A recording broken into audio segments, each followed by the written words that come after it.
In early spring 2026, an unarmored Russian transport truck navigated a devastated, muddy field near Guyapol. Inside, an infantry platoon rode forward with no reconnaissance data, no satellite link to command, and no working radios.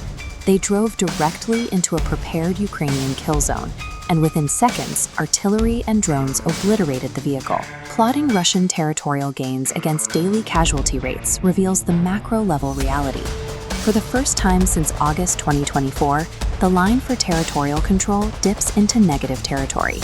Simultaneously, the bar chart reveals daily personnel losses consistently exceeding 1,000 men. While frontline infantry bleed out in the dirt and lose ground, the reports reaching the Kremlin insist the offensive is a massive success. Moscow continues to plan operations as if their forces are steadily advancing. How does a massive, heavily mechanized army experience a sudden structural collapse across a 1,200-kilometer front? And why is its high command completely blind to it? Through 2024 and 2025, the Russian military utilized grinding, infantry-heavy infiltration tactics. Small squads of troops, supported by light armor, absorbed heavy casualties to secure slow, incremental gains.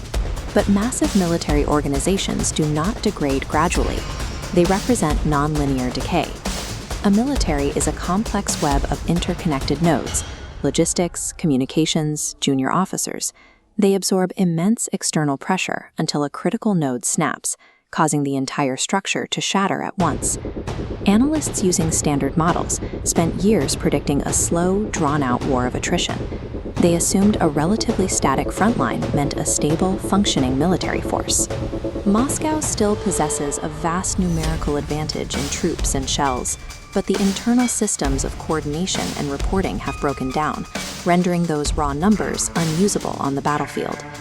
The catalyst arrived in early February 2026, when command and control nodes across the entire theater simultaneously failed.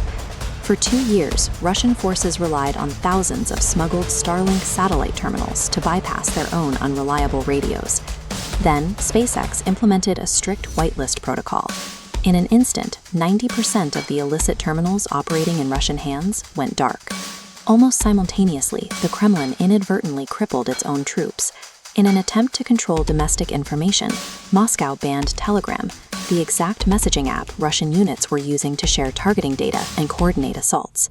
The Russian military does not empower junior officers to make independent decisions. Without a constant stream of orders from headquarters, local commanders froze. Assault groups wandered blind into no man's land, and aerial reconnaissance teams lost their video feeds. Severing the brain from the limbs paralyzed the Russian military's ability to operate, leaving static formations exposed to immediate counterattacks.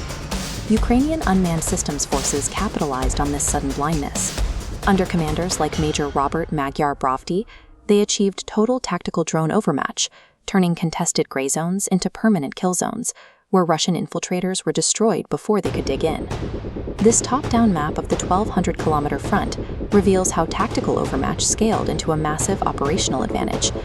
The deep red buffer zone spanning the line shows a logistics lockdown, continuously interdicting Russian supply routes and transports 50 to 100 kilometers behind the active front.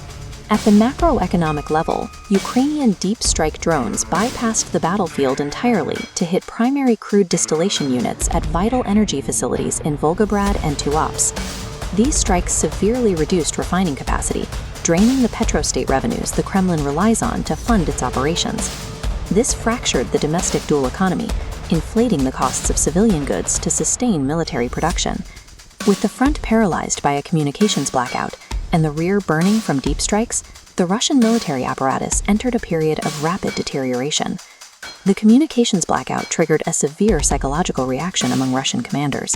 Terrified of failing their superiors, blinded officers began filing completely fabricated, beautiful reports, claiming fictitious battlefield successes. The Ministry of Defense compiles these fake reports into official maps. Moscow formally records that its forces control heavily contested areas like Kupyansk and Orikhiv, when in reality they hold almost zero ground there. The highest levels of the Russian military command, led by figures like Valery Gerasimov, are now making strategic decisions based on an entirely fictional theater geometry. This map sequence compares the optimistic red Russian maps of the Kupyansk sector against the verified minimal control data gathered by the Institute for the Study of War. In early 2025, Russian advances averaged 11 square kilometers a day. By late May 2026, that rate plummeted into a net negative. Relying on these delusions, field commanders order troops into suicidal assaults against Ukrainian kill zones, solely to capture terrain already reported as secured. A military is a living system. When its communications are severed and its brain is fed false data, the body collapses under its own weight. As the war economy fractures and field commanders lie to survive, the Kremlin faces a stark question. Is the Russian military approaching a 1917-style total collapse, or can sheer mass sustain the illusion of control? This video is for educational and informational purposes, analyzing publicly available news, geopolitical events, and historical context.